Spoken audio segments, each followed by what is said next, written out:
आज मैं श्रीमद् भागवत महापुराण के तीसरे स्कंद के चौथा अध्याय उद्धव जी से विदा होकर विदुर जी का मैत्रेय ऋषि के पास जाना।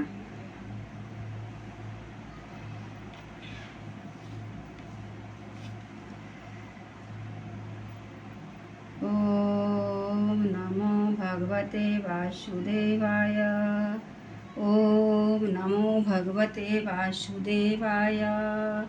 ओम नमो भगवते वासुदेवाय। ओम नमो भगवते वासुदेवाय। ओम नमो भगवते वासुदेवाय।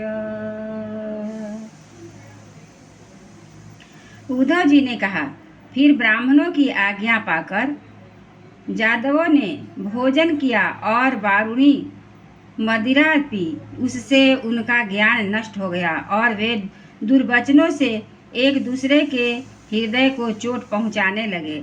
मदिरा के नशे में उनकी बुद्धि बिगड़ गई और जैसे आपस की रगड़ से बांसों में आग लग जाती है, उसी प्रकार सूर्यास्त होते होते उनमें मार काट होने लगी।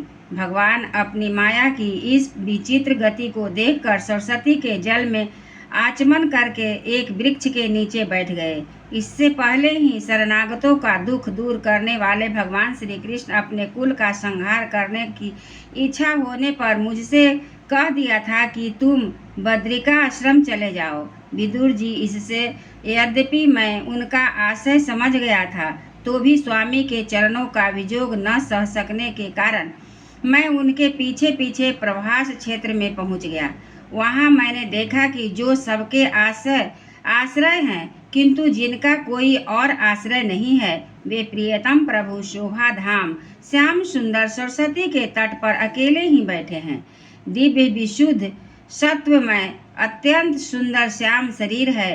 शांति से भरी रत नारी आंखें हैं।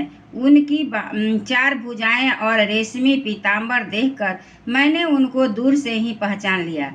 वे एक पीपल के छोटे से वृक्ष का सहारा लिए बाईं जांघ पर दायां चरण कमल रखे बैठे थे। भोजन पान का त्याग कर देने पर भी वे आनंद से प्रफुल्लित हो रहे थे। इसी समय व्यास जी के प्रिय मित्र परम भागवत सिद्ध मैत्रेय जी लोकों में स्वच्छंद विचरते हुए वहां आ पहुँचे।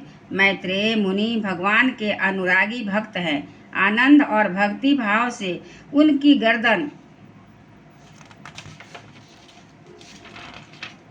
झुक रही थी। उनके सामने ही श्री हरि प्रेम से मुस्कान युक्त चितवन से मुझे आनंदित करते हुए कहा। श्री भगवान ने कहा, मैं तुम्हारी आंतरिक अभिलाषा जानता हूँ, इसलिए मैं तुम्हें वह साधन देता हूँ जो दूसरों के लिए अत्यंत दुर्लभ है। उद्धव, तुम पूर्व जन्म में वसु थे। विश्व की रचना करने वाले प्रजापति और वसुओं के यज्ञ में मुझे पाने की इच्छा से ही तुमने मेरी आराधना की थी। साधु स्वभाव उद्धव, संसार में तुम्हारा यह अंतिम जन्म है, क्योंकि इसमें तुमने मेरा अनुग्रह प्राप्त कर लिया है। अब मैं मर्त्यलोक को छोड़कर अपने धाम में जाना चाहता हूँ। इस समय यहाँ एकांत में तुमने अपनी अनन्य भक्ति के कारण ही मेरा दर्शन पाया है। यह बड़े सौभाग्य की बात है। पूर्व काल में पद्म कल्प के आरंभ में मैंने अपने नाभि कमल पर बैठे हुए ब्रह्मा जी को अपनी महिमा के प्रकट करने वाले जिस श्रेष्ठ ज्ञान का उपदेश दिया था और जिसे विवेकी लोग भागवत कहते हैं, वही मैं तुम्हें देता हूँ। विदुर जी मुझ पर तो प्रतिक्षण उन परम पुरुष की कृपा वर्षा करती थी। इस समय उनके इस प्रकार आनंद पूर्वक कहने से स्नेहवश मुझे रोमांच हो आया। मेरी वाणी गदगद हो गई और मैं नेत्रों से आंसुओं की धारा बहने लगी। उस समय मैंने हाथ जोड़कर उनसे कहा, स्वामिन, आपके चरण कमलों की सेवा करने वाले पुरुष को इस संसार में अर्थ धर्म काम मोक्ष इन चारों में से कोई भी पदार्थ दुर्लभ नहीं है। तथापि मुझे उनमें से किसी की इच्छा नहीं है। मैं तो केवल आपके चरण कमलों की सेवा के लिए ही लालायित रहता हूँ।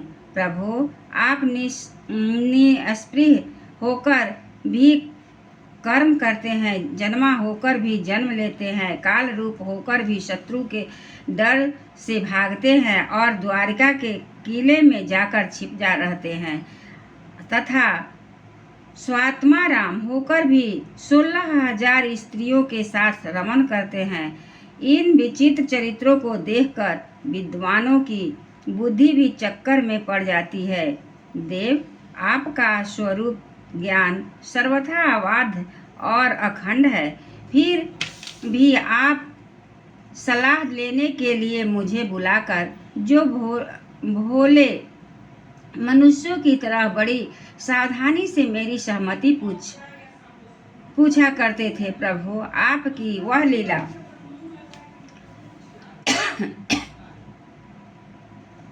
मेरे मन को मोहित सा कर देती है। स्वामिन, अपने स्वरूप का गूढ़ रहस्य प्रकट करने वाला जो श्रेष्ठ एवं समग्र ज्ञान आपने ब्रह्मा जी को बतलाया था, वह यदि मेरे समझने योग्य हो तो मुझे भी सुनाइए, जिससे मैं भी इस संसार दुख को सुगमता से पार कर जाऊं। जब मैंने इस प्रकार अपने हृदय का भाव निवेदित किया, तब परम पुरुष कमल नयन भगवान श्री कृष्ण ने मुझे अपने स्वरूप की परम स्थिति का उपदेश दिया। इस प्रकार पूज्यपाद गुरु श्री कृष्ण से आत्म तत्व की उपलब्धि का साधन सुनकर तथा उन प्रभु के चरणों की वंदना और परिक्रमा करके मैं यहाँ आया हूँ। इस समय उनके विरह से मेरा चित्त अत्यंत व्याकुल हो रहा है। विदुर जी, पहले तो उनके दर्शन पाकर मुझे आनंद हुआ था, किंतु अब तो मेरे हृदय को उनकी विरह व्यथा अत्यंत पीड़ित कर रही है। मैं अब उनके प्रिय क्षेत्र बद्रिका आश्रम को जा रहा हूँ, जहाँ भगवान श्री नारायण देव और नर ये दोनों ऋषि लोगों पर अनुग्रह करने के लिए दीर्घकालीन सौम्य दूसरों को सुख पहुँचाने वाली एक कठिन तपस्या कर रहे हैं। एक बार बोले कि जय श्रीमन्नारायण नारायण नारायण, श्रीमन्नारायण नारायण नारायण।